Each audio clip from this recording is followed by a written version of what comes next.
Bismillah, Assalamualaikum warahmatullahi wabarakatuh. Alhamdulillah, wassalatu wassalamu ala rasulillah, la nabiyya wa la rasulahu ba'dah. Sahabat sekalian yang Allah muliakan, Alhamdulillah kita bersyukur kepada Allah yang telah memberikan kita kesempatan di bulan suci Ramadan ini untuk menunaikan puasa. Allahumma taqabbal minna siyamana wa qiyamana wa ruku'ana wa sujudana wa tammim taksirana ya arhamar rahimin. Semoga Allah Subhanahu wa taala menerima puasa kita, qiyam kita, dan usaha-usaha amal soleh kita diterima di sisi Allah Subhanahu wa taala, sekaligus Allah ampuni dosa-dosa yang telah kita perbuat. Dan kita patut bersyukur kepada Allah dengan cara tunjukkan amal jawarih kita. Tunjukkan amal kita harus ada grafik yang naik. Maksudnya apa? Seperti Rasulullah Shallallahu alaihi wasallam telah jelaskan bahwasanya Rasulullah itu lebih semangat, itu lebih rajin lagi, sungguh-sungguh lagi, terutama di 10 akhir bulan suci Ramadan, karena ini adalah puncaknya. Walaupun sebagian orang mengira sudahlah ini sebentar lagi mau Idul Fitri, tapi ayuhal ikhwah, kalau kita ketahui bahwasanya puncak Ramadan adalah di situ, maka tingkatkan bukan hanya kuantitas, kualitasnya juga. Kalau kuantitas tidak bisa, perbanyak tidak bisa, berarti kualitasnya coba lebih ikhlas lagi, ya, lebih dekat lagi dengan Allah, salatnya lebih khusyuk lagi.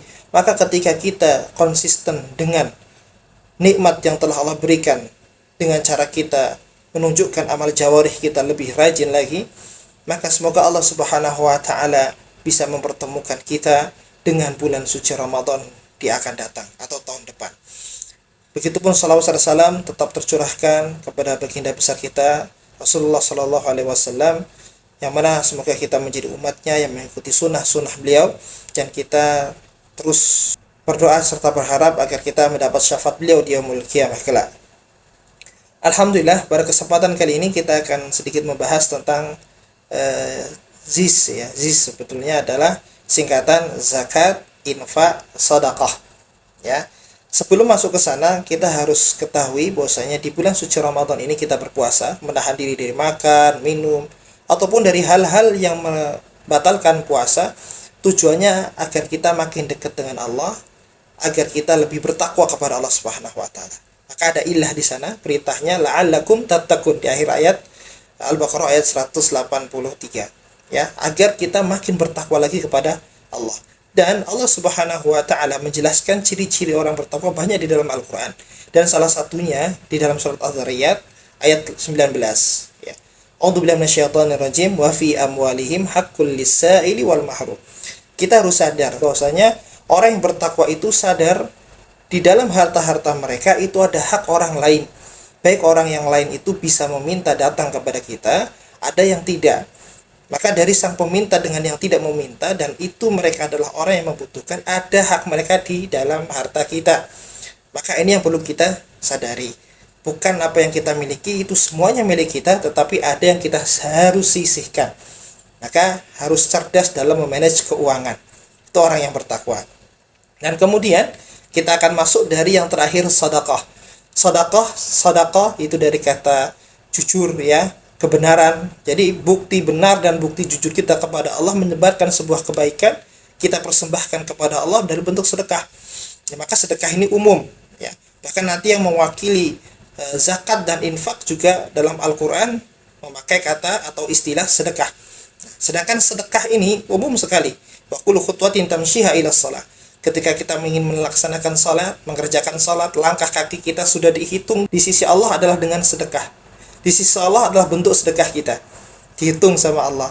Kemudian wa kullu ma'rufin sedekah. Apapun kebaikan itu bernilai sedekah.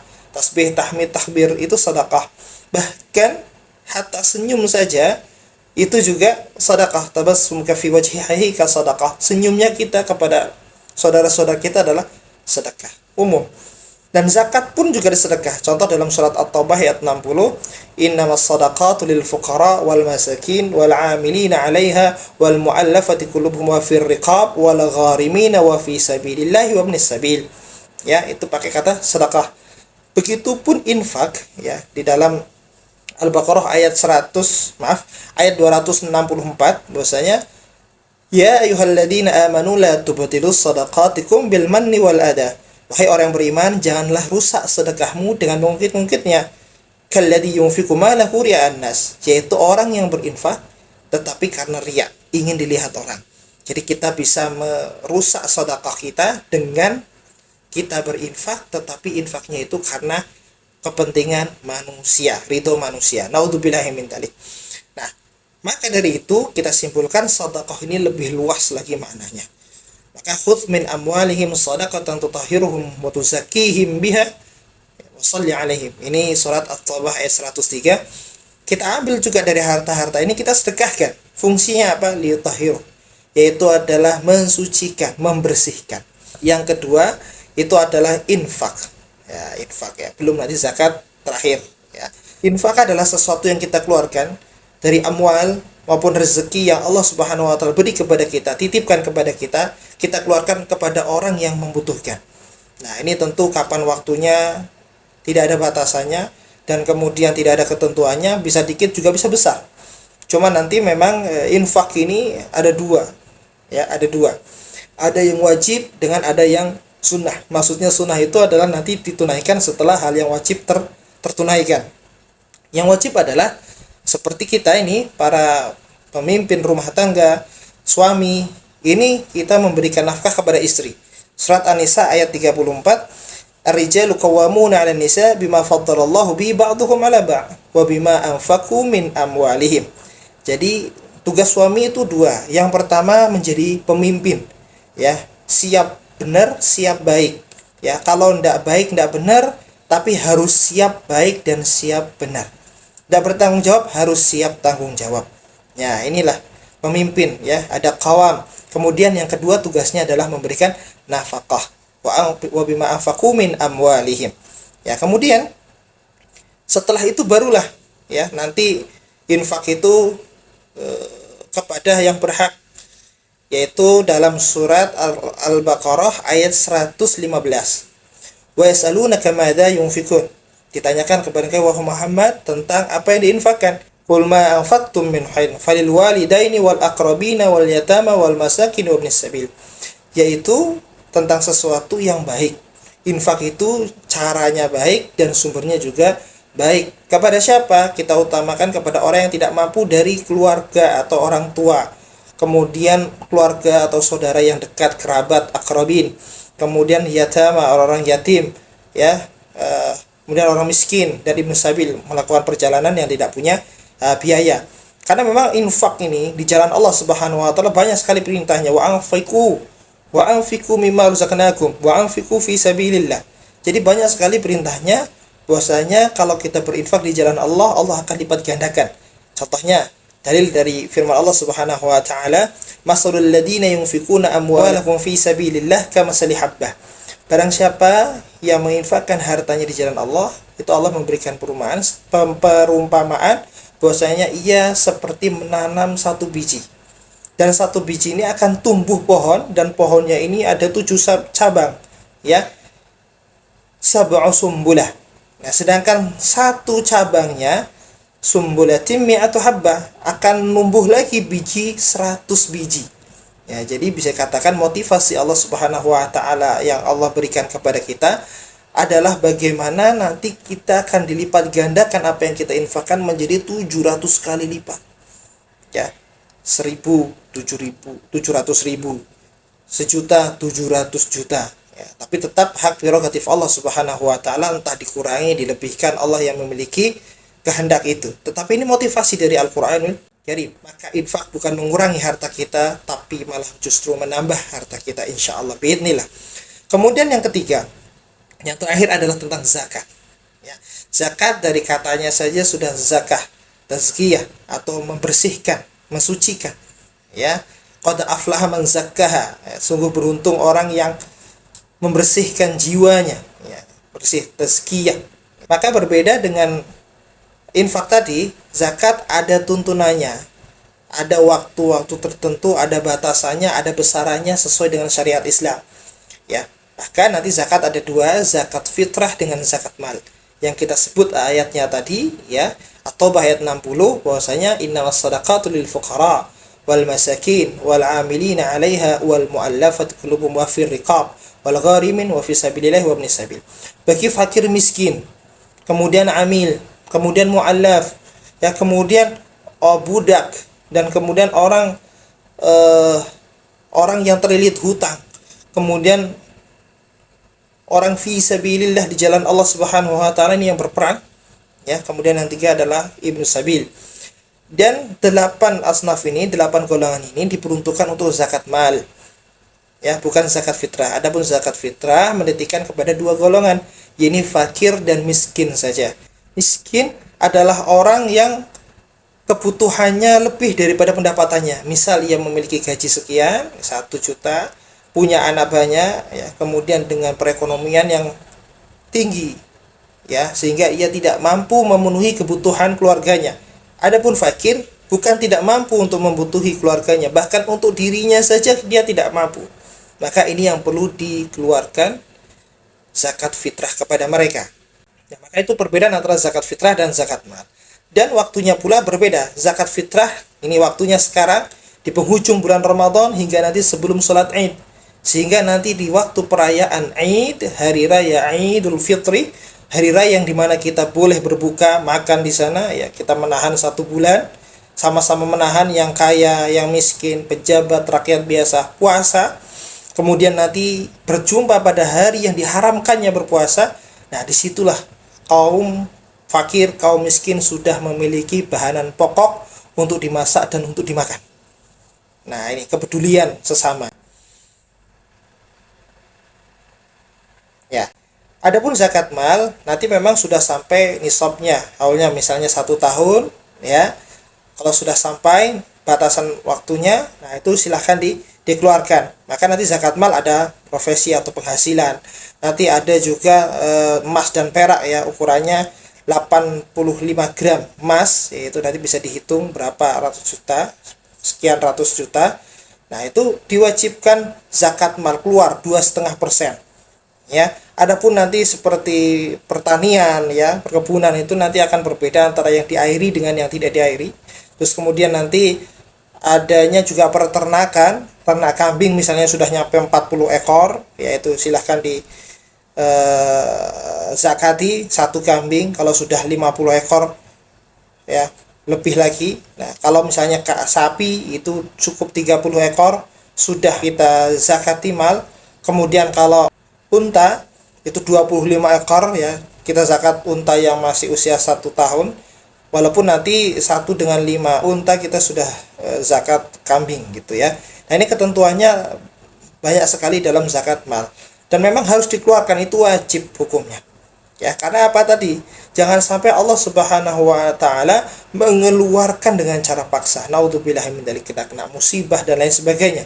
Dan kemudian untuk zakat fitrah, ya, takarannya adalah, ya, sok. Takarannya adalah sok. Jadi hadis yang dibawakan oleh Ibnu Umar, Abdullah Ibnu Umar radhiyallahu anhuma, bahwasanya Rasulullah sallallahu alaihi wasallam mewajibkan zakat fitrah sa'an minat tumur atau sa'an minas si'r, yaitu 1 sa' daripada kurma atau 1 sa' daripada gandum. Nah, berapakah 1 sa'? 1 sa' itu sama dengan 4 mud. Apa itu 4 mud? 4 mud adalah tangan berdoa. Nah, sebesar raupan tangan ketika berdoa. Ya, menggabungkan kedua telapak tangan, ukuran tangan dewasa di negara tersebut. Ya, ini tangan orang normal. Ya, ini 4 kalinya ini. Ini 1 mud, berarti kalau 1 sa' dikali 4. Ya, kalau kita, ya, pakainya beras. Ya, berarti 4 beras seperti ini. Ya, sudah dikonvert bahwasanya kalau beras, kalau dalam hitungan kilo berarti hampir 3 kilo. Kalau mau digenapkan, sempurnakan jadi 3 kilogram beras. Adapun kalau per liter 3,5 liter atau 3,5 liter beras. Itu ketentuannya pakai kias, jadi makanan pokok. Dan itu harus makanan pokok, tidak diuangkan. Ya, walaupun nanti ada pendapat yang menjelaskan bahwasanya nggak apa-apa pakai uang, tapi ini pendapat yang lemah. Ya, ulama fikih sependapat bahwasanya tetap harus makanan pokok. Agar apa? Tujuannya tu'matul lil masakin, yaitu memberikan makan orang-orang miskin. Ya, jadi di saat itu ada hadis yang diriwayatkan oleh Imam Abu Dawud bahwasanya Ibnu Abbas radhiyallahu taalaan mengatakan Rasulullah sallallahu alaihi wasallam farada Rasulullah sallallahu alaihi wasallam zakatul fitr. Rasulullah telah mewajibkan zakat fitrah. Untuk apa? Minimal ada dua di sana tujuannya. Yang pertama adalah tuhratul lisaim. Tuhratul lisaim, yaitu membersihkan orang yang berpuasa. Dari apa? Dari kotoran-kotoran atau dari dosa-dosa kecil yang dilakukan. Ya, maka dibersihkan itu. Mungkin yang tatkala kita selama bulan suci Ramadan kurang khusyuk, kurang menjaga hal dari yang sia-sia, banyak melakukan hal-hal yang sebetulnya itu adalah haram, kita tanpa kita sadari dan lain sebagainya. Itu diperbaiki di zakat itu bagi orang yang berpuasa. Kemudian tujuan yang kedua adalah ta'matul lil masakin, memberikan makan orang yang miskin. Nah, jadi dengan tujuan tersebut, maka jelas bahwasanya apa yang kita berikan itu adalah makanan untuk nanti orang-orang miskin dan orang-orang fakir menikmatinya di hari raya, minimal 1 hari atau 2 hari ke depan.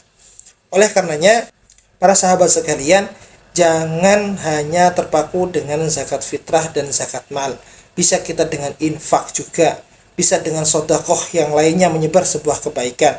Ingat Rasulullah Shallallahu Alaihi Wasallam di hadis yang sahih bahwasanya menjelaskan Rasulullah Shallallahu Alaihi Wasallam ajwadun nas wa ajwadu ma yakunu fi Ramadan. Rawahu Bukhari wal Muslim.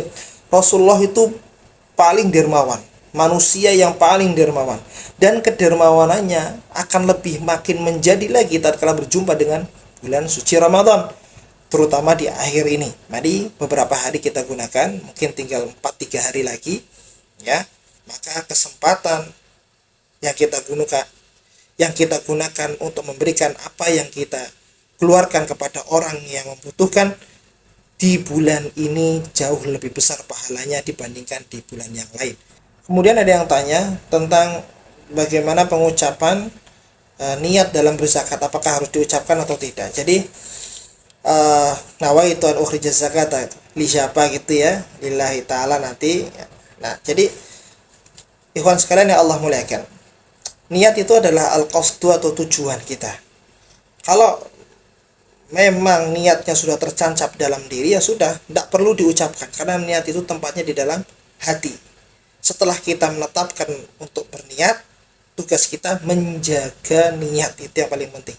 Ya, adapun ketika kita mau melafazkan niat, ya, talafuz bin niyah, ya silahkan, nggak masalah. Untuk penguat ya nggak masalah. Cuma tadi jangan sampai hanya melafazkan saja tanpa dengan niat yang tulus. Ya, jadi tugas kita setelah niat adalah menjaga niat kita.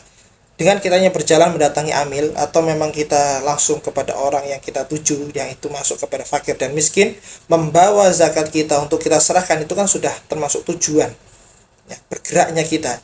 Maka insya Allah itu sudah bernilai. Bismillah ini lillahi ta'ala. Tetapi ketika ditegaskan dengan ucapan, ya silahkan, tidak jadi masalah atau persoalan. Semoga Allah Subhanahu wa Ta'ala melindungi kita semua dari hal-hal yang diharamkan, dan Allah jaga kita dari hal-hal yang subhat, dan Allah selalu bimbing kita di dalam hidayahnya, dan mencintai Rasulullah Sallallahu Alaihi Wasallam sebagai Nabi kita. Dan yang terpenting, kita cinta kepada Ramadan, dan kita berharap agar Ramadan ini juga berjumpa dengan kita di tahun yang akan datang. Barakallahu walakum fil Qur'anil azim, wa nafa'ani wa iyyakum minal ayati wa dzikril hakim, wa taqabbalallahu minni wa minkum siyamana wa qiyamana wa ruku'ana wa sujudana ya arhamar rahimin. Semoga Allah menerima amal saleh kita semuanya. Qulu qouli hada astaghfirullah wa lakum. Assalamualaikum warahmatullahi wabarakatuh.